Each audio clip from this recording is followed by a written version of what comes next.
ਵੱਡੀ ਖਬਰ ਹੈ ਮਿੱਠਾ ਜੀ। ਤਰੀਕਤ ਲਬੈਕ ਦਾ ਬਹੁਤ ਵੱਡਾ ਲਬੈਕੀ ਜਿਹੜਾ ਉਹ ਕਰਾਚੀ ਏਅਰਪੋਰਟ ਤੋਂ ਗ੍ਰਿਫਤਾਰ ਹੋ ਗਿਆ। ਤੁਹਾਨੂੰ ਪਤਾ ਕਿ ਇਹ ਜਿਹੜੀ ਤਨਜ਼ੀਮ ਹੈ, ਇਹ ਜਿਹੜਾ ਫਿਰਕਾ ਹੈ, ਫਿਤਨਾ ਹੈ, ਇਹ ਫੈਜ਼ ਹਮੀਦ ਦੇ ਵੱਡੇ ਹੱਥਾਂ ਦੇ ਵਿੱਚੋਂ ਪੈਦਾ ਹੋਇਆ ਸੀ। ਉਹ ਵੱਡੇ ਹੱਥਾਂ ਦਾ ਪਤਾ ਜੇ ਨਾ, ਉਹ ਜਿਹੜੇ ਲੋਟੇ ਨਾਲ ਧੋਈਦੇ ਨੇ, ਤਰੇ ਉਂਗਲਾਂ ਤੇ ਲੋਟਾ ਉਹਦੇ ਨਾਲ ਧੋਈਦੇ ਨੇ।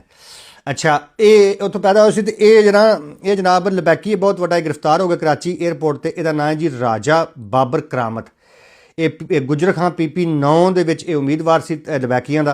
ਪਿਛਲੇ ਇਲੈਕਸ਼ਨਾਂ ਦੇ ਵਿੱਚ ਮੁਨਸ਼ਾਤ ਫਰੋਸ਼ੀ, ਦੁਖੇਤੀਆਂ, ਸਾਰਾ ਦਾ ਕੰਮ ਹੈ। ਅਤੇ ਇਹ 4 ਕਰੋੜ ਰੁਪਈਆ ਦੇ ਕੇ ਇਹਨੇ ਟਿਕਟ ਲਈ ਸੀ ਲਬੈਕੀਆਂ ਕੋਲੋਂ, ਉਹ 2.5 ਫੁੱਟੀਏ ਕੋਲੋਂ।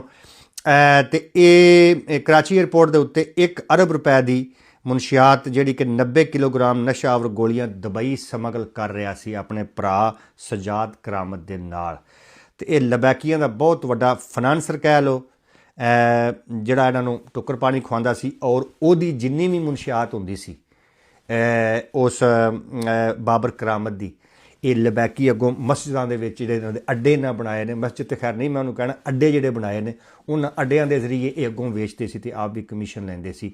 ਇਹ ਇਸ ਬੰਦੇ ਦੀ ਸਾਰਾ ਇਹ ਜੋ ਵੀ ਇਹ ਕਮਾਉਂਦੇ, ਇਹਦੀ ਕਮਾਈ ਹੀ ਸਾਰੇ ਇਹ ਖਾਂਦੇ ਸੀ। ਅਤੇ ਇਹ ਗ੍ਰਿਫਤਾਰ ਹੋ ਗਿਆ। ਮੈਂ ਆਖਿਆ ਮੈਂ ਤੁਹਾਨੂੰ ਦੱਸ ਦਿਆਂ, ਲਬਈ ਲਬਈ ਲਬਈ।